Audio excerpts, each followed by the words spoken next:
हाय guys, good evening.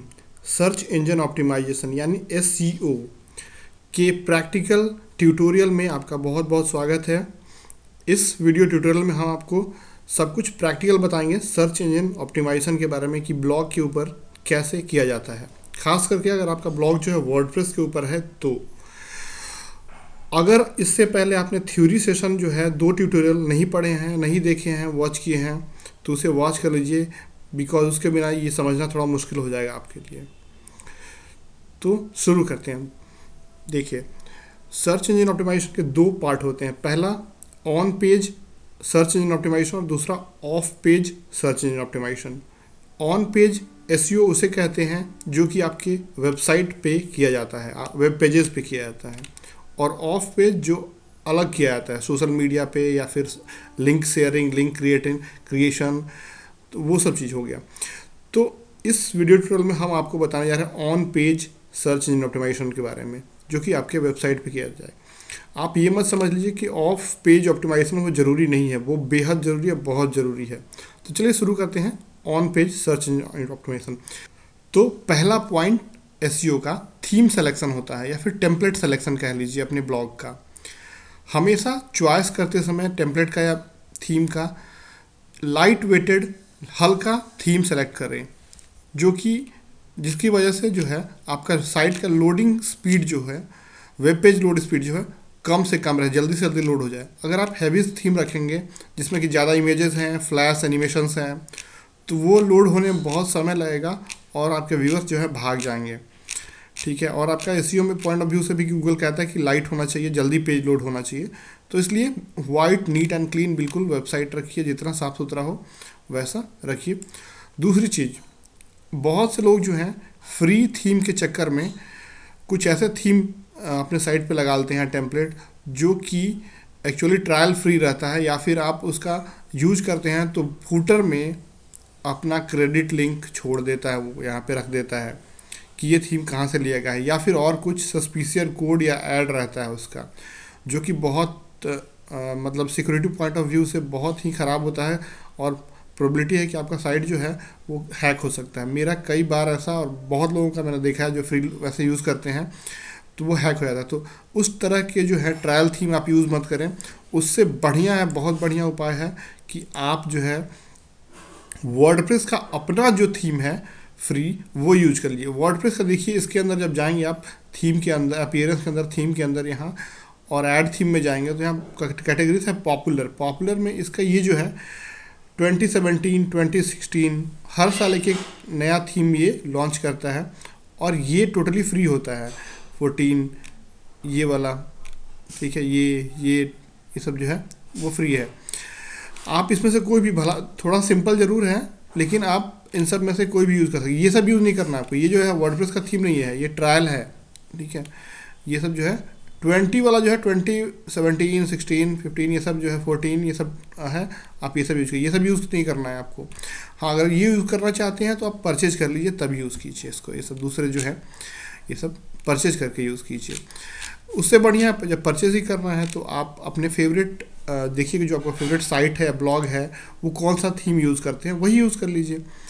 तो उसको वो कैसे पता चलेगा, आप कॉपी कर लीजिए उनका यूआरएल, और एक साइट है WP थीम डिटेक्टर, वहाँ पे पेस्ट कर दीजिए और यहाँ पे सर्च कीजिए। उसके बाद बता देगा कि कौन सा थीम यूज़ कर रहे हैं। जैसे मैं अपना सर्च किया तो बता दिया ये कि जेनेसिस फ्रेमवर्क यूज़ कर रहे हैं, स्टूडी प्रेस का वो मतलब प्रोडक्ट है, और उसके साथ साथ ही बताइए आप कितने जो फंक्शन साइट पे क्रिएट किया है मैंने। जैसे ये पेज यूज़ किया है, लाइक बॉक्स ये सब आ रहा है, यहाँ सोशल मीडिया शेयर के लिए है, और जो फेसबुक पेज है तो वो ये भी बता देगा कि आप जो फंक्शन क्रिएट किए हैं, जो फीचर क्रिएट किए हैं अपने ब्लॉग पे, वो कैसे हुआ है।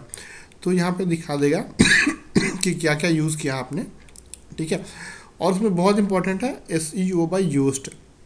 ये जो है आप फ्री वाला ही यूज़ कीजिए, प्रीमियम परचेज करने की ज़रूरत नहीं है, आप फ्री यूज़ कीजिए। इसका वर्जन बहुत बढ़िया है सर्च इंजन के लिए, नए खास करके नए ब्लॉगर के लिए।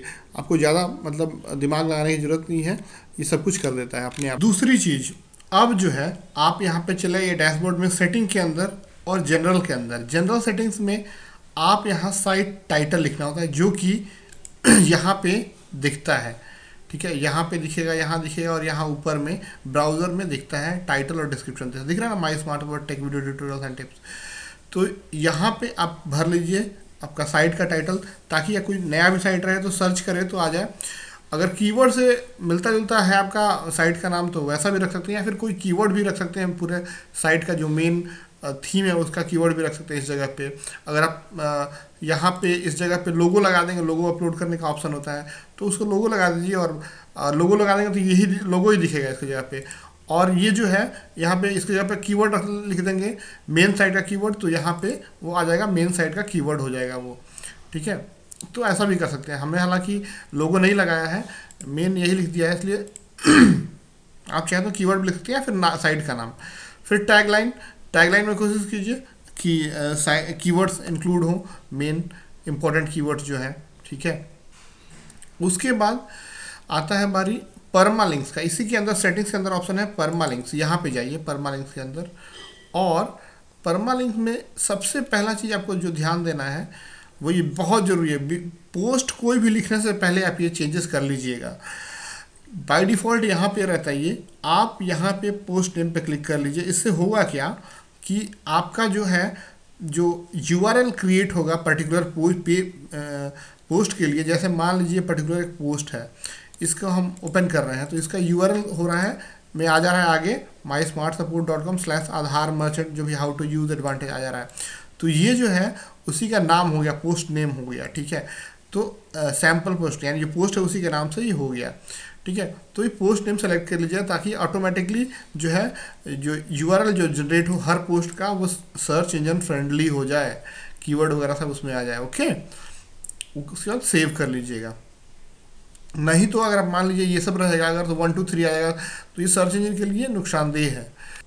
अब अगला स्टेप, अब आपको हम बताते हैं कि एक पोस्ट कैसे क्रिएट करते हैं और उसमें SEO कैसे करते हैं उस पोस्ट का, यानी उसका टाइटल टैग हो गया, मेटा डिस्क्रिप्शन हो गया, या फिर कीवर्ड हो गया, वो सब कैसे डालना है ये हम बताते हैं आपको। ठीक है, ये सब करने से पहले देखिए यहाँ पे एक बहुत आपका अगर तो जो थीम है वो सपोर्ट करे, अगर ऑलरेडी अगर यहाँ भी ये सब ऑप्शन आ रहे हैं, मतलब टाइटल डालने के लिए, डिस्क्रिप्शन, मेटा डिस्क्रिप्शन या कीवर्ड डालने के लिए, तो कोई दिक्कत नहीं है, तब तो आप ऐसे ही कर सकते। लेकिन मान लीजिए आप फ्री का थीम यूज़ करेंगे तो मे बी ये नहीं आएगा, जो डिफ़ॉल्ट वर्डप्रेस का थीम है जो अगर यूज़ करेंगे तो मे बी ये नहीं आएगा। अगर तो आप एक काम कीजिएगा, एक बहुत बढ़िया प्लगइन है यूस्ट का।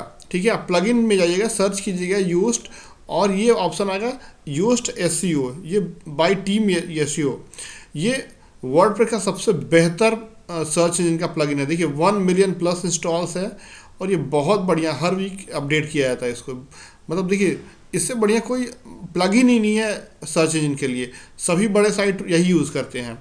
तो आप इसको इंस्टॉल कर लीजिएगा, फ्री वाला है। ठीक है, इसका हालांकि पेड वर्जन भी है, लेकिन फ्री वाला काफ़ी मोर देन इनफ है आपके ब्लॉग के लिए। इंस्टॉल कर लीजिएगा। इंस्टॉल होने के बाद जब आप क्रिएट करेंगे पोस्ट तो ऑटोमेटिकली ये सब ऑप्शंस आ जाएंगे आपके पास, यहाँ पे टाइटल डालने के लिए, डिस्क्रिप्शन और मेटा। अगर आपका थीम सपोर्ट नहीं करता तब भी आ जाएगा ये ऑप्शन, वो प्लगइन इंस्टॉल करने के बाद। अब आगे की बात, सबसे पहले टाइटल वगैरह क्या डालना है, पहले सोच लीजिए कि क्या हम पोस्ट लिखने वाले हैं। मान लीजिए जैसे हम लिखने जा रहे हैं जियो के बारे में, अभी कुछ है ना, हाउ टू जियो मतलब कुछ, तो सबसे पहले उसमें के लिए कीवर्ड क्या होगा हमारा, वो थोड़ा हमको रिसर्च करना होगा। तो कीवर्ड रिसर्च करने के लिए सबसे बढ़िया टूल है गूगल का खुद, क्योंकि वो खुद ही बताता है अपने डेटा के हिसाब से कीवर्ड का कितना डिमांड है, क्या है। तो सर्च कीजिए कीवर्ड प्लानर। ठीक है, गूगल का ही आएगा कीवर्ड प्लानर, इस पर क्लिक कर दीजिएगा। ठीक है, तो यहाँ पे ये खुल जाएगा, आप उसमें लॉगिन कर जाइएगा अपने आईडी से। लॉगिन करने के बाद यहाँ पे ऑप्शन आएगा, ये मत सोचिए ये एक्चुअली ऐड मैं चलाता था, अब नहीं चलाता हूँ, इसलिए वो बोल रहा है पैसा डालो, बोल रहा है वो बदमाश कहीं का गूगल। और तो यहाँ पे क्लिक कीजिए। ठीक है, और मान लीजिए हमको जियो के बारे में कुछ लिखने जा रहा हूँ, उसमें कीवर्ड जो टॉप ट्रेंडिंग कीवर्ड्स हैं वो सब देखना है कि जिसका ज़्यादा डिमांड है। मैं तो हाउ टू जियो के बारे में कुछ और बता दो भैया, क्या चीज़ डिमांड चल रहा है, हमको कुछ आइडिया। ऑल लोकेशन, या फिर आप लिख लीजिए इंडिया, यहाँ लिख लीजिए इंडिया के बारे में है तो पर्टिकुलर इंडिया है ना, तो इंडिया सेलेक्ट कर लीजिए और सेव कर दीजिए। और उसके बाद फिर इंग्लिश, हिंदी, ठीक है, उसके हिसाब से आप सर्च कर गेट आइडियाज़ पे क्लिक कीजिए। बस थोड़ी देर में आपको सर्च करके बता देगा उस हाउ टू जियो जो टर्म मैंने डाला उससे रिलेटेड कितने सारे कीवर्ड्स जो है सर्च किया जाता है इंटरनेट पे, उसका वॉल्यूम क्या है सब कुछ बता देगा। ये देखिए आ गया सामने, हाउ टू जियो इतने एवरेज मंथली सर्चेज 100 टू इतने 1K के बराबर। देखिए जियो चैट का, माई जियो ऐप, जियो प्ले, रिलायंस ऐप, देखिए रिलायंस टीवी, ठीक है, ये सब देखिए कितना, रिलायंस 4G फ़ोन, सबका अपना अपना अलग ये सब कीवर्ड्स आ गए आपके पास, LYA फ़ोन। ओके, तो ये सब ऑप्शंस जो है वो आ गए आपके पास। इसके अलावा आपको और लगता है कि और कुछ बताए तो यहाँ पे ऐड ग्रुप आइडियाज़ में चले जाइए, ये और बता देगा आपको कि जीए से रिलेटेड क्या क्या टॉप कीवर्ड्स हैं, और जिनका सर्च वॉल्यूम हाई है, बहुत ज़्यादा मंथली सर्चेज हाई है, उसमें से आप सेलेक्ट कर लीजिए जो आप यूज़ करना चाहते हैं। ठीक है, देखिए LYF, जियो सिम, ठीक है, देखिए जियो प्लान्स, हर चीज़ आ गया, और सबका तुम आप देख सकते हैं कि कितना मंथली सर्च है। ये मंथली सर्च के हिसाब से आप देख लीजिए कि क्या क्या हाई कीवर्ड्स हैं, वो सेलेक्ट करके एक जगह लिख लीजिए और उस हिसाब से आप टाइटल बना लीजिए। ठीक है, और मान लीजिए अब आप टाइटल बनाते हैं तो आपको टाइटल के अंदर भी वो कीवर्ड होना चाहिए, डिस्क्रिप्शन में भी होना चाहिए, यहाँ जो पोस्ट लिख रहे हैं बीच बीच में कहीं होना चाहिए, बहुत ज़्यादा कीवर्ड्स नहीं होना चाहिए, उसे कीवर्ड स्टफिंग कहते हैं। उससे गूगल उससे उस वैसा करेंगे अगर बहुत ज़्यादा, मतलब एक पोस्ट में ढेर सारा कीवर्ड हो गया अगर, तो वो गूगल बोलेगा कीवर्ड स्टफिंग किया है, उसको थोड़ा नेगेटिव इम्पैक्ट पड़ता है। तो एक पोस्ट में ज़्यादा नहीं, 2-4 कीवर्ड का यूज़ किया कीजिए और उसी पे पूरा पोस्ट बनाइए। अब यहाँ पे आप टाइटल लिख सकते हैं, पोस्ट लिखिए अपना, और उसके बाद यहाँ पे कस्टम SEO के लिए SEO सेटिंग है, यहाँ पे टाइटल लिख दीजिए जो कि यहाँ डिस्प्ले होगा जब बनेगा ना ये, तब ये search engine point of view से इससे सर्च किया जाएगा। डिस्क्रिप्शन लिख दीजिए लंबा चौड़ा था, ठीक, थोड़ा सा उस पोस्ट के बारे में। हर एक पोस्ट का अलग अलग यूनिक, मतलब टाइटल, यूनिक डिस्क्रिप्शन और कीवर्ड। ठीक है, मेटा कीवर्ड जो है इसको सेपरेट करके, जो कीवर्ड्स आपने इसमें से चुना है ना, वो हाई वाला जो है वो इसमें कॉमा दे दे के आप डाल दीजिए। देखिए बहुत ज़्यादा कीवर्ड्स मत डालिए, 3 से 4 कीवर्ड मोर देन इनफ है एक पोस्ट के लिए, नहीं तो कीवर्ड स्टफिंग मान लिया जाता है उसे और नेगेटिव इम्पैक्ट पड़ता है साइट के ऊपर। ठीक है, बस इतना कुछ कर लीजिए यहाँ पे, और आप लिख के अब आपको बता रहे हैं पैराग्राफ में थोड़ा, यहाँ पर मैंने बताया था आपको हेडिंग सिलेक्शन होता है, H1, H2 और फिर H3, या फिर पैराग्राफ आप लिख रहे हैं, तो इसके बारे में थोड़ा सा आपको हम बता देते हैं कैसे कैसे क्या था। मान लीजिए एक पोस्ट है, मैंने इसी में से एक पोस्ट ले लेता हूँ, मैं कोई भी ऑल पोस्ट में से अपना एक पोस्ट लेता हूँ और आपको दिखाता हूँ। हेडिंग H1 जो होता है, हेडिंग जो मतलब सबसे टॉप का जो, मतलब समझ लीजिए कीवर्ड आप डाल रहे हैं वो H1 में, जो मेन टाइटल है H1 पे ज़्यादा इम्पैक्ट देता है सर्च इंजन्स। ठीक है, H2 पे थोड़ा सा कम, यानी सब टाइटल्स, आपके जो टाइटल है, मेन टाइटल है वो H1 में लिखिए। ठीक है, उसके बाद जो सब टाइटल है उसे H2 में लिखिए, और बाकी सब जो कंटेंट है वो पैराग्राफ उसके लिए लिख दीजिए। जैसे देखिए सारा पैराग्राफ में एक्चुअली लिखा, मैंने भी इस पर SEO बहुत नहीं किया है क्योंकि साइड में यूज़ ही नहीं करता हूँ, 1 साल से पड़ा हुआ है ऐसे ही।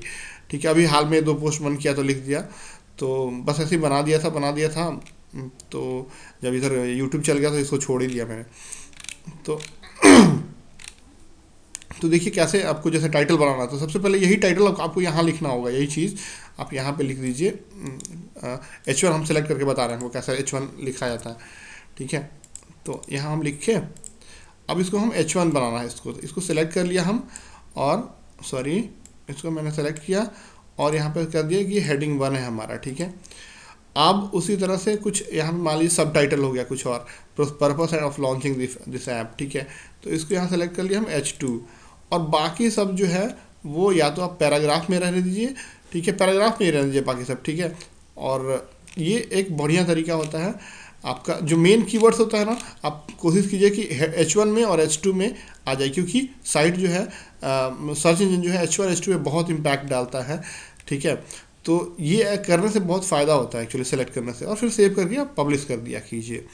अगला चीज़ हम बता देते हैं, अगर आपका ब्लॉग जो है न्यूज़ या टेक न्यूज़ से रिलेटेड है, या फिर बहुत से लोग यूट्यूब के लिए पूछते हैं कि ट्रेंडिंग टॉपिक कहाँ से आए, तो आपको ट्रेंडिंग को छोड़ना नहीं है बिल्कुल, और यूज़ कीजिए गूगल खुद का ट्रेंड, वो अपना खुद डाटा बताता है। तो टाइप कीजिए गूगल में गूगल ट्रेंड्स, और यहाँ पे क्लिक कीजिए एक्सप्लोर पे क्लिक करेंगे तो ये विंडो आएगा, और दूसरा पे क्लिक कीजिए विंडो में ट्रेंडिंग ऑन यूट्यूब के लिए आप देखना चाहते हैं, यूट्यूब के लिए आ गया यहाँ पे। अब आप देखिए जब एक्सप्लोर पे क्लिक करेंगे तो यहाँ पे ये आ जाएगा, और इंडिया, आप पूरे वर्ल्ड का दिखाता है, इंडिया सेलेक्ट कर लीजिए इसमें। ठीक ठीक है। इंडिया सेलेक्ट करने के बाद फिर पास्ट 30 डेज़ या फिर जब का आप देखना चाहते हैं तब सेलेक्ट कीजिए। कैटेगरी मतलब कंप्यूटर बुक जो भी है बहुत से कैटेगरीज हैं। और यहाँ पे न्यूज़ इमेज क्या चीज़ आप सर्च करना चाहते हैं उस हिसाब से या पूरा चीज़ तो सर्च करेंगे तो यहाँ नीचे में बता देगा आपको डेटा पूरा। तो 1 महीने का बता रहा है ये एक्सपीएस ये सब ने पूरा बता रहा है। ये सिर्फ लास्ट ट्रेंडिंग सर्चेस थे या वैसे ही इधर भी बता रहा है, आप देखिए, है ना।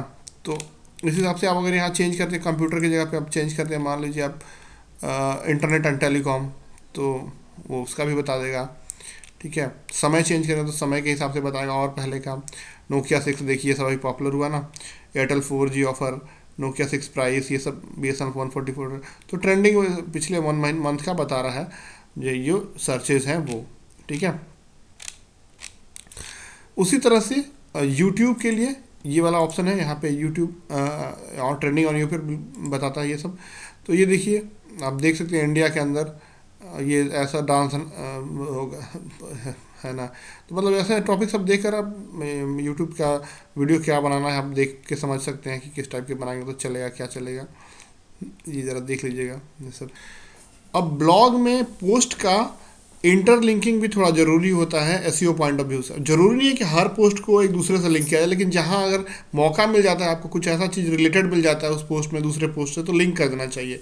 एग्जाम्पल के तौर पर जैसे मेरे पास 2 पोस्ट है यहाँ पे, ठीक है, how to watch YouTube video offline on without internet, और एक था दूसरा मान लीजिए उसी से related how to create YouTube channel and upload videos. तो मान लीजिए पहला मैं पोस्ट खोलता हूँ, इसमें मैंने कहीं ना कहीं ऐसा एक सिचुएशन बना दिया है कि दूसरे को यहाँ पे क्रिएट को लिंक कर दूँ। तो यहाँ पे मैं उसे क्रिएट यूट्यूब चैनल पे हाईलाइट किया और सेलेक्ट करके और यहाँ पे इंसर्ट लिंक पे क्लिक करूँगा। अब इसके बाद इसका जो लिंक है how to create YouTube channel का, उसको जो है हम पोस्ट कर देंगे वहाँ पे, ठीक है। देखेंगे क्या लिंक है इसका और कॉपी करके हम इसमें हम पेस्ट कर देंगे, ठीक है। पेस्ट करके और डन। अब ये यहाँ पे लिंक हो गया, अपडेट कर देंगे। अब कोई भी इस पोस्ट को जब पढ़ेगा तो वहाँ पे ऑटोमेटिकली उस टाइप का ऑप्शन आ जाएगा हाइपर लिंक टाइप से कि लोग रुक के वहाँ पे देखिए यहाँ पे ऐसा आ गया, यहाँ पे पढ़ते पढ़ते हो सकता है वो ध्यान जाए और या फिर क्लिक करके उस पोस्ट पे भी चला जाए, बाद में कैसे उसको पता नहीं हो। तो ये भी ज़रूरी होता है इसी पॉइंट ऑफ व्यू से करना। इसके अलावा ऑल्ट टैगिंग इमेज का, मान लीजिए आप अपने वेबसाइट या ब्लॉग में इमेज यूज़ करते हैं कहीं पे, तो इमेज कैसे पहचाना जाए ये भी ज़रूरी है गूगल द्वारा, ठीक है। क्योंकि मान लीजिए इमेज का नाम कुछ भी रहे फिर भी पहचान सकता है गूगल उसे। मान लीजिए यही हम आधार मर्चेंट ऐप का एक इमेज मतलब एक पोस्ट खोलते हैं, इसमें मैंने है कि इमेज डाला हुआ है, ठीक है। अगर मान लीजिए कैसे जानेगा गूगल में कोई सर्च करे, गूगल कैसे जाने कि ये इमेज दिखाना है हमें जब सर्च करें, तो ऐड ऑल्ट टैगिंग बहुत ज़रूरी होता है जब अपलोड कर रहे हैं। तो क्या करना होगा इसके लिए कि आप जब अपलोड करते हैं इसे तब वो इमेज पे देखिए इमेज आएगा, ऑलरेडी मैं अपलोड किया हूँ, ये इमेज पे ऐसा यहाँ पे ऑप्शन आ जाएगा ऑल्ट टैग। यहाँ पे आपको जो टैग है मतलब आधार कार्ड का है तो यहाँ पे लिख देंगे, मैंने ऐड नहीं किया एक्चुअली, मैं ऐड कर दे रहा हूँ यहाँ पे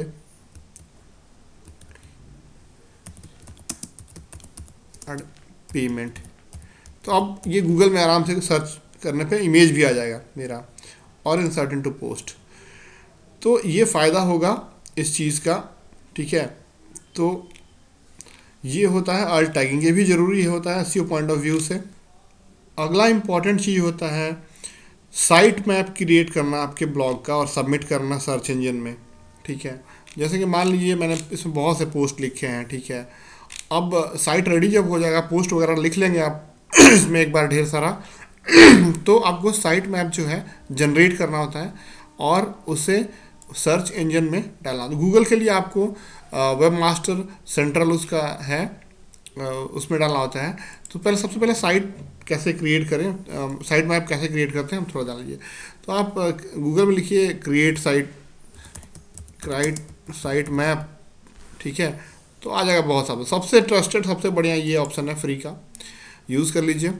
यहाँ पे अपने साइट का नाम बताइए, ठीक है, माई स्मार्ट सपोर्ट में मान लीजिए, ठीक है। यहाँ पेस्ट कर दीजिए आप, पेस्ट कर दीजिए उसके बाद यहाँ पे आप लिखिए कि आप कितने दिन पे डेली पोस्ट अपडेट करते हैं या फिर डालेंगे, पोस्ट डालते हैं नए पोस्ट, ताकि अपने आप उसका साइट मैप जो है ऐड करते जाइए। तो उस हिसाब से, नहीं तो फिर वहीं तक रह जाएगा साइट मैप, जो जैसे आज जितना पोस्ट लिखा उतना ही तक रह जाएगा। ये सेलेक्ट करना बहुत ज़रूरी है फ्रीक्वेंसी। तो ये मान लीजिए आप हर घंटे डालते हैं तो आवरली, या फिर डेली डालते हैं तो डेली, वीकली डालते हैं तो वीकली। तो मैं डेली डालता हूँ, मान लीजिए डेली लिख दिया इस पर, ठीक है। अब उसके बाद फिर server response use server response last modification, ठीक है। और प्रायोरिटी कुछ नहीं रखिए, नॉन रखिए, और स्टार्ट कर दीजिए। स्टार्ट करेंगे तो आपका पूरा देख कर जो है साइट जो है वो देख कर साइट में क्रिएट करने लगा। देखिए क्रिएट हो रहा है, लिंक दिख रहा है, कितने ट्यूटोरियल कौन कौन से हैं पेजेस, सबको कर रहा है, स्कैन कर रहा है, ठीक है। चलिए साइट मैप हमारा क्रिएट रेडी हो गया, आ गया, ठीक है। आप इसको कह रहे हैं डाउनलोड कर लीजिए यहाँ से, और आप अपलोड कर दीजिए आपके वेबसाइट के डोमेन के रूट फोल्डर में, ठीक है। और जैसे कि इसे हम डाउनलोड कर लेते हैं यहाँ से, ठीक है। अब देखिए ये डाउनलोड हो जाएगा, XML, फिर फोल्डर कट, इसको हम डेस्कटॉप पे रख लेते हैं यहाँ पे। और ये सब खोल के देख भी सकते हैं, पूरा दिखाई देगा आपके सारे पेजेस जो हैं वो दिखाई देंगे साइट मैप पे, कौन कौन से पेजेस कहाँ कहाँ पे हैं, कैसे कैसे हैं, कितने पेजेस हैं, सब दिखाई देगा। सारे पेजेस को इन्फॉर्मेशन मिल जाएगा गूगल को कि इस साइट पे इतने पेजेस हैं, ठीक है। तो जल्दी सर्च में आएगा, ये बहुत इंपॉर्टेंट चीज़ है। अब इस चीज़ को जो है आपको अपने वेबसाइट के अंदर, जहाँ आपका फोल्डर्स जहाँ फाइल्स है, होस्टिंग पैनल खोल के आप लॉगिन कर लीजिए, है ना। लॉगिन करके आप वहाँ पे सबमिट कर दीजिए, मतलब अपलोड कर दीजिए वो फाइल को, ठीक है। रूट फोल्डर में, मतलब जो main public folder root folder है वहाँ पे अपलोड कर दीजिए। करने के बाद यहाँ पे जाइए चेक करने के लिए आप। हालांकि ये तो मैं दूसरा एग्जांपल के तौर पे खोला हूँ, ओरिजिनल साइट माई स्मार्ट सपोर्ट का मैं नहीं खोला हूँ। वर्डप्रेस आप मतलब गूगल में टाइप कीजिए, उसके बाद आप web master central, web master tool, ठीक है। वेब मास्टर टूल साइट कीजिए तो ये ऑप्शन आ जाएगा, इसे खोलिएगा तो आप यहाँ पे आ जाएंगे ऐसा, ठीक है। उसके बाद ये दूसरा एक्चुअली ब्लॉग है, मैं इस पर नहीं सबमिट कर सकता हूँ, लेकिन आपको समझाने के लिए बता रहा हूँ कि आप जो है यहाँ पे देखिए बोल रहे हैं submit site map, no site map जमानी है, ठीक है। आपको सबसे पहले एक वेब मास्टर अकाउंट पे टूल पे अकाउंट बनाना पड़ेगा, गूगल के वेब मास्टर टूल पे। मेरा वही गूगल के आईडी से आप लॉगिन कर सकते हैं। लॉगिन करने के बाद आपके साइट को वेरीफाई करना होगा। इससे वेरीफाई करने के बाद इसमें साइट मैप ऐड करना होगा यहाँ पे, ठीक है। तो यहाँ पे जो साइट मैप का नाम है ना आपका, ये जो है साइट मैप .xml, यहाँ पे आप लिख दीजिए। अपलोड करने के बाद इसे अपलोड कर दीजिए अपने रूट फोल्डर में। उसके बाद यहाँ पे टाइप कीजिए साइट मैप .xml और सबमिट, ठीक है। तो वहाँ पे बता देगा कि देखिए बताएगा, आप फिर टेस्ट कीजिएगा ना तो बता देगा कि हाँ सबमिटेड हो गया। एक्चुअली मैं आपको अपलोड नहीं किया, इसलिए नहीं बता रहा है अपने रूट फोल्डर में, ठीक है। तो ऐसा बता देगा आपको कि ये ज़रूरी है। तो इस ऐसा करने के बाद आपकी जो है वेबसाइट को सारी सर्च इंजन जो है जान जाएंगे, आपके हर पेजेस के बारे में जान जाएंगे, और आगे भी जब लिखेंगे वो क्रॉल कर लेगा ये। तो ये था on page search engine optimisation का बेसिक्स। अगर आप एडवांस में जानना चाहते हैं तो बहुत सी चीज़ें और हैं, ठीक है, लेकिन एक सिंपल ब्लॉग के लिए काफ़ी है इतना। और एडवांस में बहुत सी चीज़ें जो कि SEO बाय Yoast प्लगइन है, उसके ऊपर मैं एक फुल ट्यूटोरियल दे दूंगा, जिसमें कि आप मोस्ट एडवांस्ड जो है आप सर्च इंजन ऑप्टिमाइजेशन कर पाएंगे ऑन पेज, ठीक है। इसके अलावा ऑफ पेज जो है वो जिसमें कि लिंक बिल्डिंग, कैसे साइट के बैकलिंक क्रिएट करते हैं, कैसे लिंक क्रिएट करते हैं, कैसे सोशल मीडिया मार्केटिंग करते हैं, ये सब जो है अगले वीडियो ट्यूटोरियल में आपको हम बता देंगे। अगर लोगों का रिस्पांस अच्छा रहेगा इस वीडियो तो मैं और भी चीज़ें बता सकता हूँ। पार्ट 2 इसका बनाऊंगा, जिसमें SEO बाय Yoast को डिटेल में बताऊँगा, और मतलब गूगल एनालिटिक्स से कैसे लिंक करते हैं, उसमें कैसे कैसे देखते हैं प्रोग्रेस, क्या क्या होता है, सब चीज़ कीवर्ड्स कैसे देखते हैं कि कहाँ से विजिटर्स आ रहे हैं, क्या सब कुछ उसमें गूगल एनालिटिक्स में बताता है। वेब मास्टर सेंटर में बहुत कुछ है, एलेक्सा रैंकिंग वगैरह के बारे में आपको सब कुछ बता देंगे।